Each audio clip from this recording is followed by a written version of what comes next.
Hello friends, this is Shalini Shrivastava. स्वागत है आपका टीचिंग लर्नर्स में। तो कैसे हैं आप लोग और आप लोग की पढ़ाई बेहतर चल रही होगी।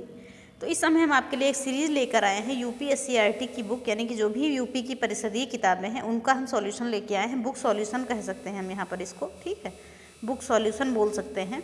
तो इस समय हम सबसे पहले आपका लेके आए हैं पृथ्वी और हमारा जीवन, कक्षा 6 की। आप देख रहे होंगे कक्षा 6 की हम इसमें पृथ्वी और हमारा जीवन पढ़ रहे हैं, जिसे हम पहले भूगोल कहते थे, ठीक है, बस वही भूगोल ही है। तो यहाँ से आपके लिए देखो, यूपी की या कहीं की भी कितनी भी परीक्षाएं हैं, आपकी बेसिक यहाँ से चीज़ें कवर होंगी। जैसे आप एनसीईआरटी पढ़ते हैं वैसे ही एससीईआरटी भी ज़रूरी होती है आपके लिए यूपी के एग्ज़ाम के लिए, ठीक है। बाकी एनसीईआरटी में तो आप कवर करते हैं और बड़ी बड़ी किताबों से आप चीज़ें कवर कर सकते हैं, लेकिन जो बेसिक चीज़ें यहाँ से आपको मिल जाएंगी। और कभी कभी बेसिक चीज़ें लाइन टू लाइन यहाँ से आपको एग्जाम में पूछा जाता है और आपको पता नहीं चलता है क्वेश्चन आया कहाँ से, ठीक है। तो चलिए हम इसके साथ ही स्टार्ट करते हैं। इससे पहले हमने 2 चैप्टर खत्म कर दिए थे, आज हम तीसरा चैप्टर खत्म करेंगे।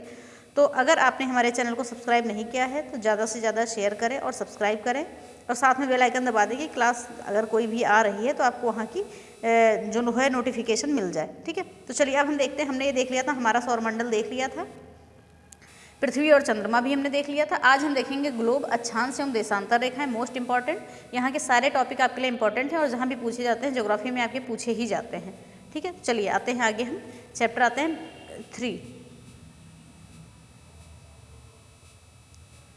और इसकी पीडीएफ हम टेलीग्राम पे आज डाल देंगे, तो आप देख लीजिएगा वहाँ से। और पीडीएफ के साथ साथ जब कोई आपको पढ़ाता है तो चीज़ें ज़्यादा समझ में आती हैं, तो आप देख भी सकते हैं, क्लास भी देखिए और पीडीएफ भी पढ़िए, ठीक है। तो चलिए अब हम देखते हैं कि क्या लिखा हुआ है। सीधे सीधे है ग्लोब, अक्षांश एवं देशांतर रेखाएं, अध्याय नंबर 3 है आपका। और देखिए एक यहाँ पर ग्लोब बना हुआ है, आप देख सकते हैं। तो ग्लोब में यहाँ पर आपका जो ऊपर का पोल है उसको हम उत्तरी ध्रुव कहते हैं और नीचे का पोल जो है आपको उसको हम दक्षिणी ध्रुव कहते हैं, ठीक है। तो ये सारी चीज़ें, और ग्लोब हमेशा घूमता रहता है। अब हम बात करेंगे यहाँ पर, देखिए हम जानते हैं कि पृथ्वी लगभग गोल आकार की है, यह ध्रुवों पर थोड़ी चपटी, मध्य में थोड़ी उभरी हुई होती है। पृथ्वी का वास्तविक आकार भू आब कहलाता है, यानी कि ग्योइड कहलाता है, भू आब कहलाता है। भू आब का अर्थ होता है पृथ्वी के समान आकार, ठीक है। अब क्या कहा गया है यहाँ पर कि क्या आपने कभी सोचा है कि हमारी पृथ्वी कैसे दिखती होगी। आइए इसके लिए ग्लोब देखें। तो ग्लोब देखिए, हम देख रहे हैं यहाँ पर, ठीक है। तो ये चीज़ें हमने देख ली, अब हम आगे खिसकाते हैं इसको। आइए ग्लोब देखें, उसके बाद हम क्या करते हैं। ओके, क्या लिखा है, ग्लोब पृथ्वी का लघु रूप में एक वास्तविक प्रतिरूप है। जैसे कि ये ग्लोब ग्लोब रखा हुआ है, वैसे ही हमारी पृथ्वी दिखाई देती है। ग्लोब स्थिर नहीं होते हैं, यह कुम्हार की चाक या लट्टू के समान इसे घुमाया जा सकता है। हमारी पृथ्वी भी इसी प्रकार अपने अक्ष यानी कि धुरी पर घूमती रहती है। जैसा कि आप देख रहे हैं, ये ग्लोब जो है आपका, ये अपने अक्ष पर घूमता रहता है। इसको घुमा दीजिए तो घूमा करेगा। ग्लोब पर महाद्वीपों, महासागरों और देशों को उनके सही आकार के अनुसार दिखाया गया है, जिसके बारे में हम सब अभी जानेंगे। अब क्या आगे चीज़ें कही गई हैं हमारी, ग्लोब पर जो है स्थानों का निर्धारण, ग्लोब पर स्थानों का निर्धारण। तो ये आपका देखिए एक ग्लोब बना हुआ है, तो इसके बारे में भी अभी हम बात करेंगे कि जब हम पृथ्वी पर किसी स्थान का निर्धारण आसपास के प्रसिद्ध स्थान, पर्वत, नदी, समुद्र आदि के सापेक्ष करते हैं तो उस स्थान की स्थिति को सापेक्षिक स्थिति कहते हैं, ठीक है। जब हम किसी स्थान के सापेक्ष किसी स्थान का निर्धारण करते हैं तो उसे हम सापेक्षिक स्थिति ही कहते हैं। जैसे श्रीलंका भारत के दक्षिण में स्थित है, तो यहाँ पे हमने श्रीलंका की भौगोलिक स्थिति को दिखाने के लिए भारत को बताया, नहीं कि क्या बताया है कि श्रीलंका की भौगोलिक स्थिति भारत के सापेक्ष बताई गई है। ओके, तो ये सारी चीज़ें हो गई। फिर आगे हम देखते हैं, जब हम पृथ्वी पर किसी स्थान का निर्धारण बिना किसी प्रसिद्ध स्थान, पर्वत, नदी आदि के करते हैं तो उस स्थान की वास्तविक स्थिति कहते हैं, ठीक है। और जब हम किसी चीज़ का सहारा नहीं लेते हैं, किसी स्थान के सापेक्ष चीज़ों को नहीं लिखते हैं, तो हम उस स्थिति को उसकी वास्तविक स्थिति कहते हैं। तो ये चीज़ें आपको समझ में आई होंगी। चलिए अब हम आगे देखते हैं। आगे हमारा क्या कहा गया है कि ये देखिएगा ध्यान से, रुकिए हम इसको थोड़ा सा आपका नीचे कर लेते हैं कि रेखा जाल भी आना जरूरी है आपका यहाँ पर। हाँ, अब हम कह सकते हैं कि पृथ्वी पर किसी स्थान की वास्तविक स्थिति का निर्धारण एक काल्पनिक रेखा जाल यानी ग्रिड के द्वारा किया जाता है। इन काल्पनिक रेखाओं को अक्षांश एवं देशांतर रेखाएं कहते हैं। जैसे ये आपका क्या बना हुआ है, रेखा जाल है, ठीक है। ये आपका क्या है, रेखा जाल है।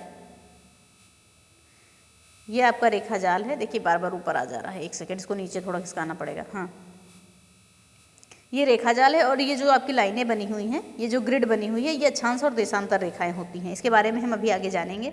चलिए अब आगे देखते हैं।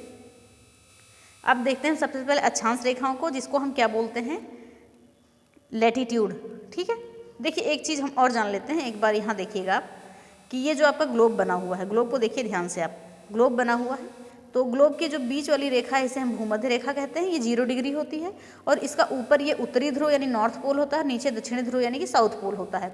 और जो भूमध्य रेखा के उत्तर का भाग होता है वो उत्तरी गोलार्ध कहलाता है और जो दक्षिण का भाग होता है वो दक्षिणी गोलार्ध कहलाता है। ठीक है, चलिए अब हम देखते हैं अक्षांश रेखाएं क्या होती हैं। तो हम देखते हैं, जानते हैं कि पृथ्वी अपने काल्पनिक अक्ष पर घूमती है। यह अक्ष पृथ्वी के उत्तरी ध्रुव एवं दक्षिणी ध्रुव से होकर गुजरता है। ठीक है, जो पृथ्वी है अपने अक्ष पर घूमती रहती है, यह अक्ष पृथ्वी के उत्तरी ध्रुव एवं दक्षिणी ध्रुव से गुजरता है। तो पृथ्वी लगभग गोल आकार की है, अतः इस पर ऐसा कोई किनारा नहीं है जहाँ से किसी स्थान की दूरी मापी जा सके। ठीक है, क्या लिखा हुआ है कि यहाँ पर ऐसा कोई भी स्थान नहीं है, कोई भी किनारा नहीं है जहाँ से स्थान की दूरी मापी जा सके, किंतु पृथ्वी के उत्तरी एवं दक्षिणी ध्रुव के रूप में 2 ऐसे बिंदु हैं जहाँ से किसी स्थान की वास्तविक स्थिति का पता लगाया जा सकता है। तो ये चीज़ आप इम्पोर्टेंट याद रखिएगा कि कहाँ से किसी चीज़ की वास्तविक स्थिति का पता लगाया जा सकता है किसी स्थान का, तो उत्तरी एवं दक्षिणी ध्रुव से। ठीक है, अब हम बात करेंगे विषुवत रेखा या भूमध्य रेखा, एक अन्य काल्पनिक रेखा है। जैसा कि हमने अभी बताया आपको, दोनों ध्रुवों से बराबर दूरी पर है। ये दोनों ध्रुवों से क्या होता है, बराबर दूरी पर है। जैसे हमने बताया ये यहाँ पर है आपका, बराबर दूरी पर यहाँ है।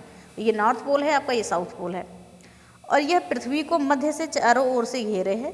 ठीक है, यह पृथ्वी को मध्य से चारों ओर से घेरे है।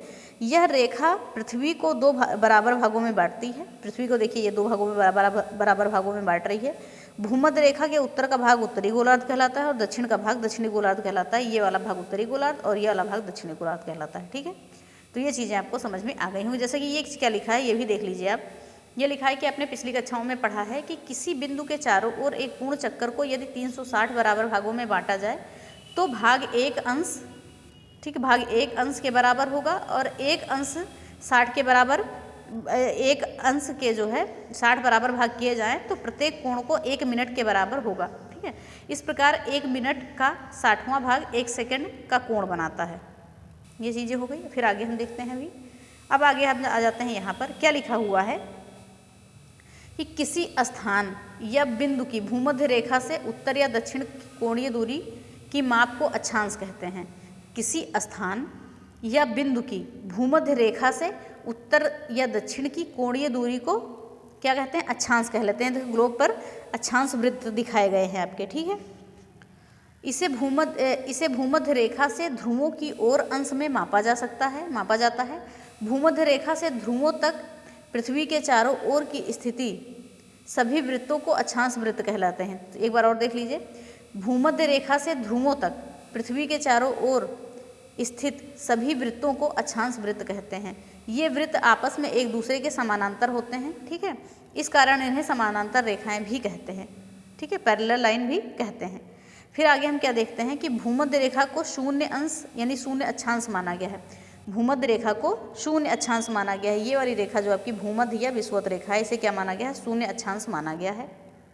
चूंकि भूमध्य रेखा से दोनों तरफ ध्रुवों के बीच की कोणीय दूरी पृथ्वी के चारों ओर एक वृत्त की 1/4 है। क्या है, कहने का मतलब है कि पृथ्वी भूमध्य रेखा से दोनों तरफ ध्रुवों के बीच की कोणीय दूरी पृथ्वी के चारों ओर के वृत्त का 1/4 है।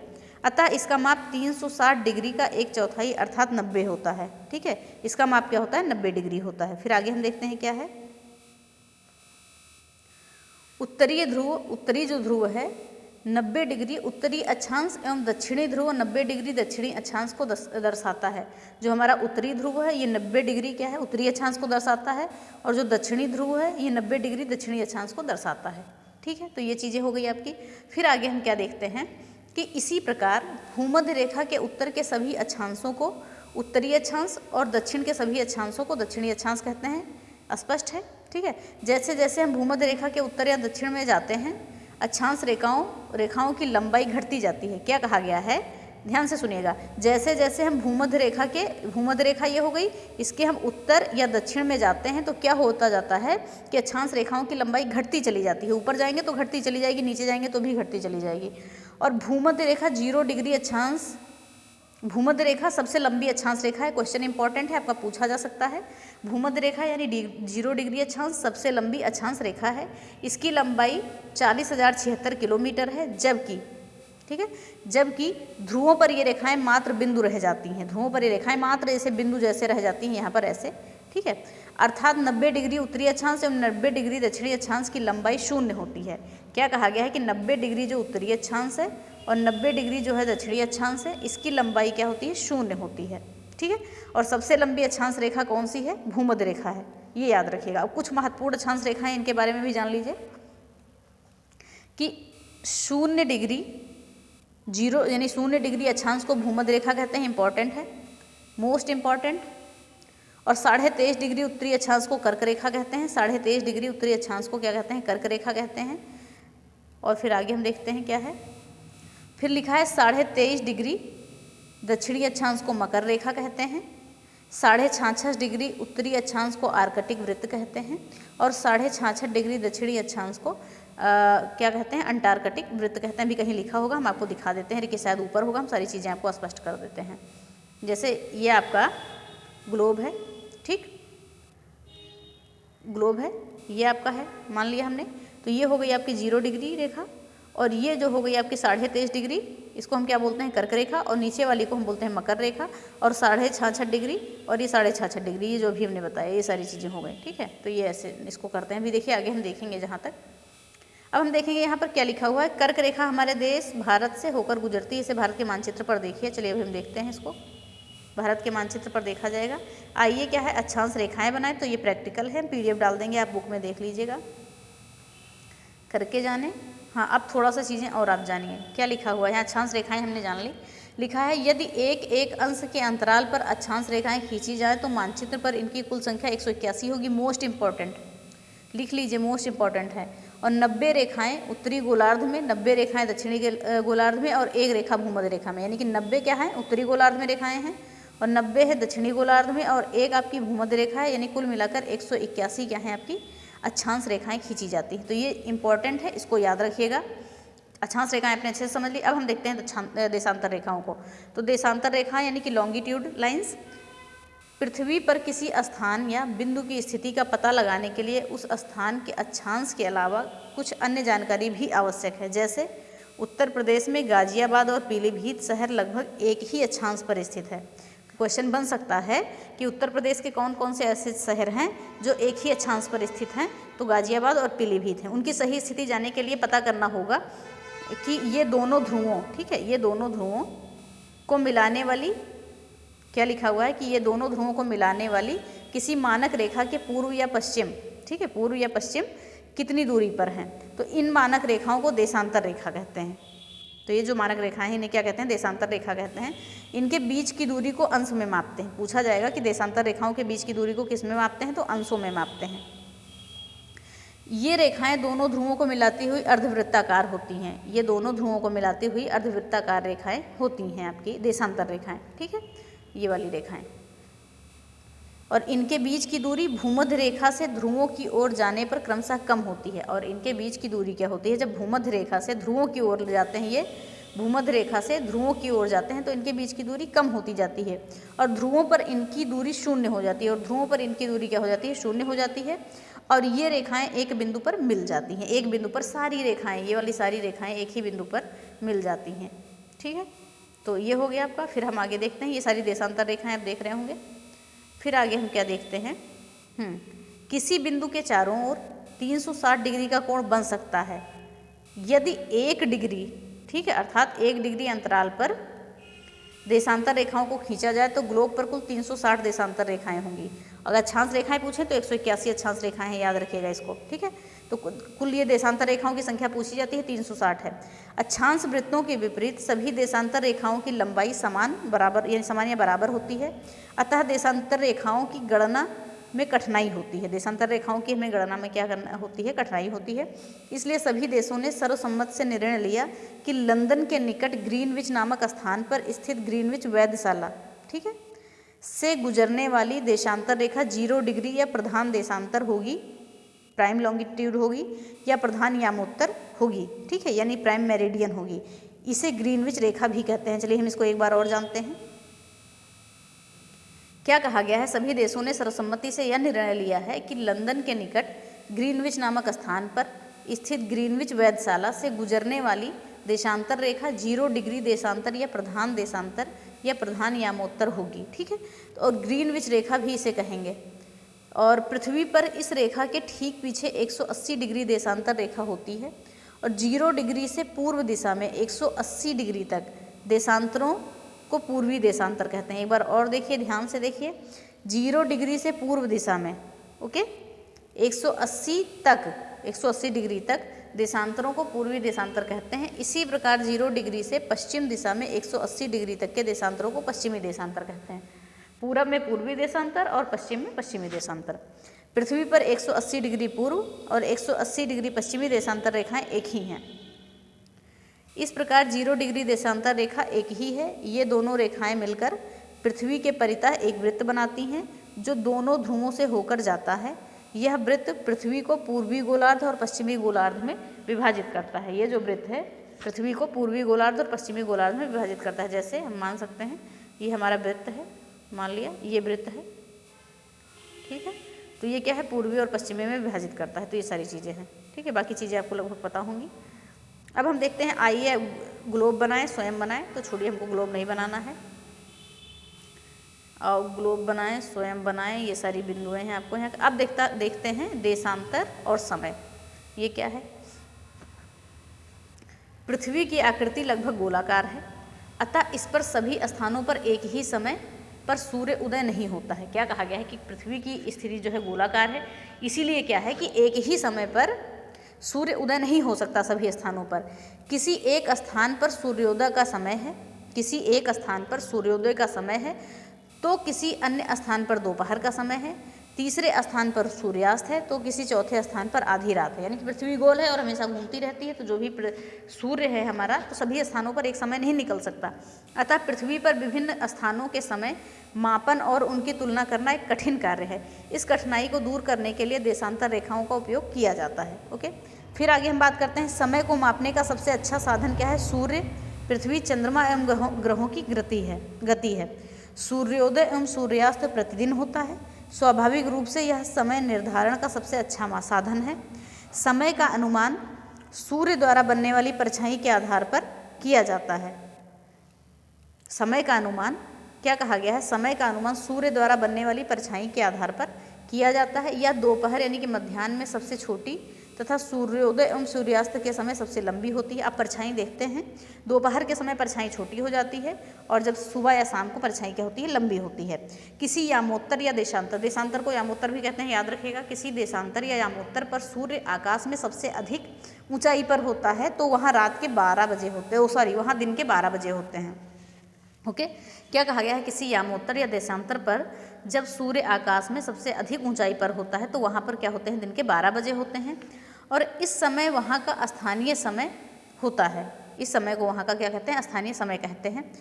किसी एक देशांतर रेखा पर स्थित सभी स्थानों पर स्थानीय समय एक ही होता है। किसी एक देशांतर रेखा पर स्थित सभी स्थानों पर स्थानीय समय एक ही होता है। पृथ्वी अपने काल्पनिक अक्ष पर पश्चिम से पूर्व की ओर घूमती है। पृथ्वी जो है अपने काल्पनिक अक्ष पर क्या होती है, पश्चिम से पूर्व की ओर ऐसे घूमती है। अतः प्रधान यामोत्तर से पूर्व के, ओके, अतः प्रधान यामोत्तर से पूर्व के यामोत्तर पर स्थानीय समय ग्रीनविच समय से आगे तथा पश्चिम के यामोत्तर पर स्थानीय समय ग्रीनविच समय से पीछे होगा। हमारी पृथ्वी 24 घंटे में 360 डिग्री घूम जाती है, अतः पृथ्वी की घूर्णन गति 15 डिग्री देशांतर प्रति घंटा है, अथवा यह प्रति 4 मिनट में 1 डिग्री घूमती है। पृथ्वी प्रति 1 डिग्री कब घूमती है, 4 मिनट में, ठीक है। 1 डिग्री घूमती है 4 मिनट में, तो 15 डिग्री घूमेगी 1 घंटे में, ये याद रखिए। अब देखते हैं मानक समय के बारे में कुछ जान लेते हैं, ठीक है। ये बुक ही है, रीडिंग ही करनी है आपको। मानक समय के बारे में जानते हैं। मानक समय यानी स्टैंडर्ड टाइम एवं समय कटिबंध यानी टाइम जोन। विभिन्न देशांतर रेखाओं पर स्थित स्थानों के स्थानीय समय में अंतर होता है। स्थानीय समय में इस अंतर के कारण अनेक व्यवहारिक कठिनाइयाँ उत्पन्न हो जाती हैं। कई देशांतर को पार करने वाली रेलगाड़ी की समय सारिणी बनाना, ठीक है। हमारे देश के सबसे पूर्वी और सबसे पश्चिमी सीमा के बीच लगभग 29 डिग्री का देशांतरीय विस्तार है। इंपॉर्टेंट है लाइन आपकी, कि हमारे देश के सबसे पूर्वी और सबसे पश्चिमी सीमा के बीच लगभग 29 डिग्री का देशांतरी विस्तार है। अतः दोनों स्थानों के स्थानीय समय में लगभग 2 घंटे का अंतराल है। ठीक है, 2 घंटे का अंतराल है।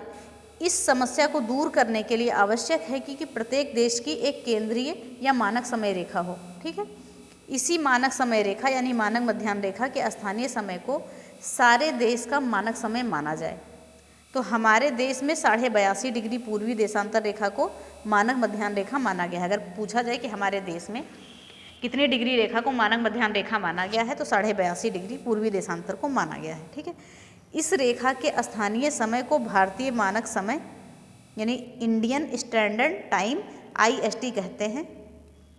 भारतीय मानक समय ग्रीनविच मानक समय से 5.5 घंटा आगे है। ठीक है, 5.5 घंटा आगे रहता है। अर्थात ग्रीनविच रेखा पर दिन के 12 बजेंगे, उस समय भारत की घड़ियों में 5:30 बजे होंगे शाम के, ये याद रखिएगा। ठीक है, 5.5 घंटे का और 5.5 घंटे भारत का समय आगे है। अब पूरे विश्व के मानक समय के आधार पर पूरे विश्व को मानक समय के आधार पर समय कटिबंधों में बांटा गया है। संपूर्ण विश्व को 30 मिनट की समयावधि अथवा 7.5 डिग्री देशांतरीय विस्तार के आधार पर समय कटिबंध में बांटा गया है। अतः कोई भी देश 30 मिनट के गुणक के अंतराल पर ही अपना मानक समय निर्धारित करता है। उदाहरण के लिए बता दें, भारत एवं श्रीलंका का मानक समय ग्रीनविच मानक समय से 5.5 घंटा आगे रहता है, तो पाकिस्तान एवं बांग्लादेश का मानक समय ग्रीनविच मानक समय से क्रमशः 5 घंटा एवं 6 घंटा आगे रहता है। इंपॉर्टेंट लाइन बनेगी आपकी, अगर पूछा जाए कि भारत एवं श्रीलंका का मानक समय ग्रीनविच से कितना आगे है, 5.5 घंटा आगे है, और पाकिस्तान एवं बांग्लादेश का मानक समय ग्रीनविच समय से कितना आगे है, 5 घंटा एवं 6 घंटा आगे रहता है। ठीक है, बहुत अधिक देशांतरी विस्तार वाले देशों में कई मानक समय कटिबंध होते हैं। कनाडा में 6 मानक समय कटिबंध हैं। पता कीजिए कि रूस एवं संयुक्त राज्य अमेरिका में कितने मानक समय कटिबंध हैं। तो ये हो गया आगे। अब हम देखते हैं आगे क्या अंतर्राष्ट्रीय तिथि रेखा के बारे में जानते हैं।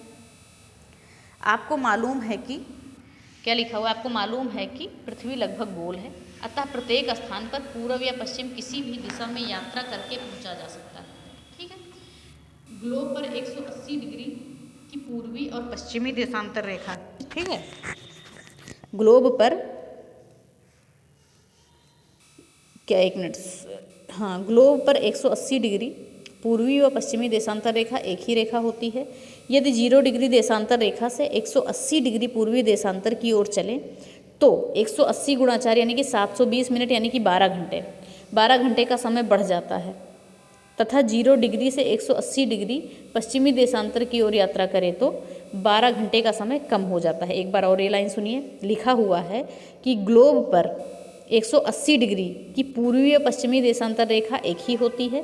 यदि 0 डिग्री देशांतर रेखा से 180 डिग्री पूर्वी देशांतर की ओर हम चलते हैं तो समय क्या होता है, 12 घंटे बढ़ जाता है। अगर 0 डिग्री से 180 डिग्री पश्चिमी देशांतर की ओर चलते हैं तो क्या होता है, 12 घंटे का समय कम हो जाता है।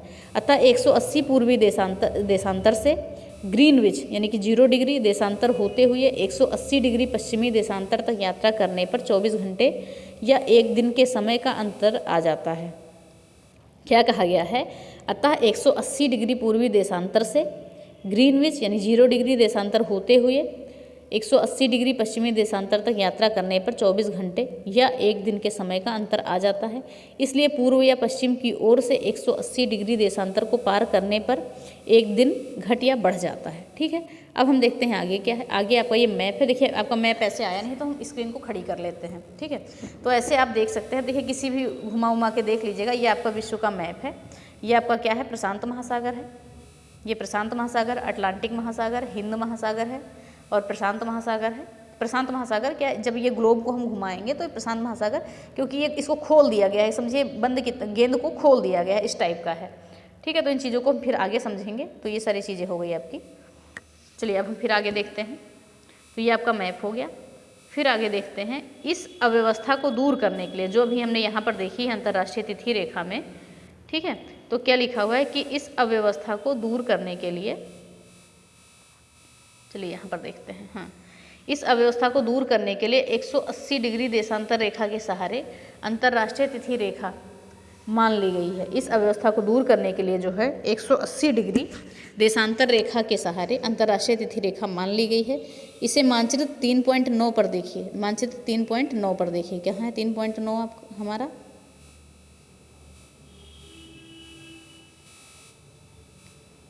ये 3.9 आपका ये है, तो इस पे देखना है आपको, ठीक है। तो सारी चीज़ें बताई गई हैं, मैप आपको बाद में समझाएंगे, ठीक है। तो क्या लिखा हुआ है, जहाँ कोई देश या भूखंड 180 डिग्री देशांतर के दोनों ओर फैला है, वहाँ अंतर्राष्ट्रीय तिथि रेखा को थोड़ा मोड़ लिया गया है। इस रेखा को पश्चिम से पूरब की ओर पार करने में एक दिन कम हो जाता है और पूरब से पश्चिम की ओर पार करने पर आगे वाला दिन गिना जाता है। फिर से एक बार हम देख लेते हैं, क्या लिखा हुआ है कि जहाँ कोई देश या भूखंड 180 डिग्री देशांतर के दोनों ओर फैला है, ठीक है, तो वहाँ अंतर्राष्ट्रीय तिथि रेखा का थोड़ा सा रेखा को जो है थोड़ा सा मोड़ लेते हैं और इस रेखा को पश्चिम से पूरब की ओर पार करने पर एक दिन का समय जो है कम हो जाता है। पूरब से पश्चिम की ओर पार करने पर आगे वाला दिन गिना जाता है। उदाहरण के लिए यदि जापान से संयुक्त राज्य अमेरिका जाने वाला एक जहाज इस रेखा को सोमवार को शाम 5 बजे पार करता है तो दूसरी ओर रविवार को शाम 5 बजे माना जाएगा, ठीक है। ऐसा होता है, एक दिन आगे का मान लिया जाता है।